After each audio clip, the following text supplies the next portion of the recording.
നമസ്കാരം. ഇന്ന് നമ്മൾ കാണിക്കാൻ പോകുന്നത് വളരെ എളുപ്പത്തിൽ ഉണ്ടാക്കാൻ പറ്റുന്ന ഒരു കൂട്ടാണ് കേട്ടോ. കൂട്ടുകറി എന്ന് പറയും. കൂട്ടുകറി എന്ന് പറയുമ്പോൾ സദ്യയിൽ ഉണ്ടാവുന്ന കൂട്ടുകറിയേ അല്ല, ഒരു സ്പെഷ്യൽ ആയിട്ടുള്ള ഒരു കൂട്ട്. അതിന് വേണ്ടിയിട്ട് തുവരപ്പരിപ്പ്, സാമ്പാർ പരിപ്പാണ് നമുക്ക് വേണ്ടത്. കയ്യിൽ ഒരു 2-2.5 പിടി അളവിൽ പരിപ്പ് ഒരു 10 മിനിറ്റ് നേരം കുതിർത്തിട്ട് ഞാനത് കുക്കറിൽ ഇട്ടിട്ടുണ്ട് കേട്ടോ.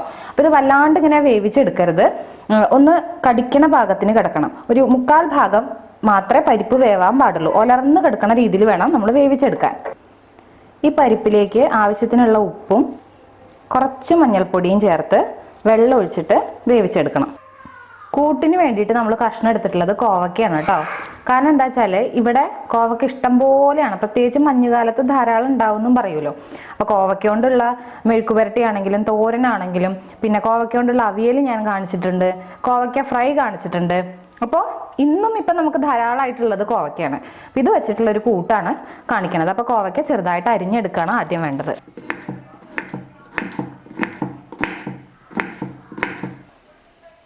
കുറച്ച് കോവയ്ക്ക വട്ടത്തിൽ അരിഞ്ഞു വെച്ചിട്ടുണ്ട്.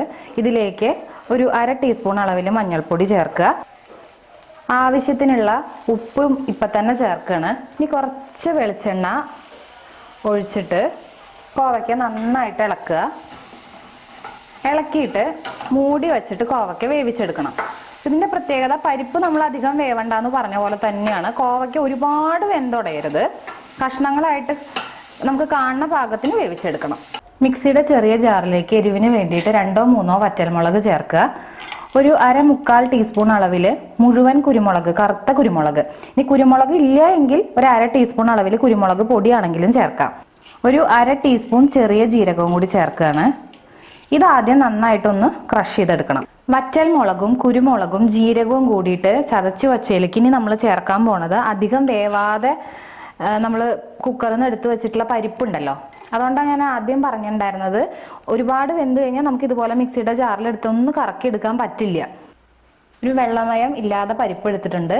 ഇനി ഇത് ജസ്റ്റ് ഒന്ന് ഒരു കറക്കി എടുത്താൽ മതി.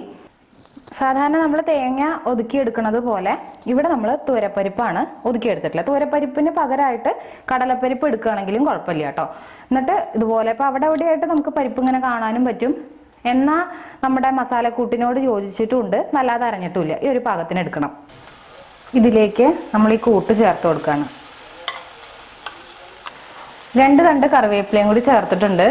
ഇതെല്ലാം കൂടി നന്നായിട്ടൊന്ന് ഇളക്കി യോജിപ്പിക്കണം. തീ ഒന്ന് സിമ്മിലിട്ടിട്ട് കുറച്ച് നേരം കൂടി വെക്കണം. കാരണം നമ്മൾ ആ ഒരു മസാല, ജീരകം, കുരുമുളക്, വറ്റൽമുളക്, അതിൻ്റെ ഒരു പച്ചവാസന മാറാൻ വേണ്ടിയിട്ട് സിമ്മിലിട്ടിട്ട് ഒരു 2 മിനിറ്റ് നേരം കൂടി നമുക്കൊന്ന് ഇളക്കണം. ഇതാണ് നമ്മുടെ കൂട്ട് എന്ന് പറയുന്നത്, കോവയ്ക്ക കൊണ്ടുള്ള കൂട്ട്. ഇത് കോവയ്ക്ക തന്നെയല്ല കേട്ടോ, വേറെ കഷ്ണങ്ങൾ, കായ, ചേന, അതൊക്കെ വെച്ചിട്ട് നമ്മൾ ചെയ്യും. തേങ്ങയ്ക്ക് പകരം പരിപ്പ് എടുക്കണമെന്നുള്ള വ്യത്യാസം, പിന്നെ ആ ഒരു മസാലക്കൂട്ടിന്റെ വ്യത്യാസം. ഇനിയിപ്പോൾ ഉള്ളി വേണമെന്നുള്ളവർ, ഈ ഒരു റെസിപ്പി ഒറിജിനൽ റെസിപ്പിയിൽ ഉള്ളിയില്ല. ഈ ഉള്ളി വേണമെന്നുള്ളവർ വറ്റൽമുളകൊക്കെ ചതയ്ക്കുന്ന സമയത്ത് ചെറിയ ഉള്ളി 3-4 എണ്ണം വേണമെങ്കിൽ ചതച്ചിട്ട് ചേർത്താലും സ്വാദായിരിക്കും. ഇപ്പം ഏകാദശി സമയങ്ങളിലൊക്കെ നമുക്ക് ഉള്ളി ഉപയോഗിക്കാൻ പറ്റാത്ത സമയങ്ങളിലൊക്കെ ഏകാദശി കൂട്ടെന്ന് പറഞ്ഞിട്ട് നമ്മളിങ്ങനെ ഉള്ള പച്ചക്കറികൾ വെച്ചിട്ട് ചെയ്യാറുണ്ട്. അപ്പോൾ ഒരു തവണയെങ്കിലും ഉണ്ടാക്കി നോക്കുക. അഭിപ്രായങ്ങൾ കമൻസിൽ അറിയിക്കുക. പുതിയ വിഭവങ്ങളുമായിട്ട് വീണ്ടും കാണാം.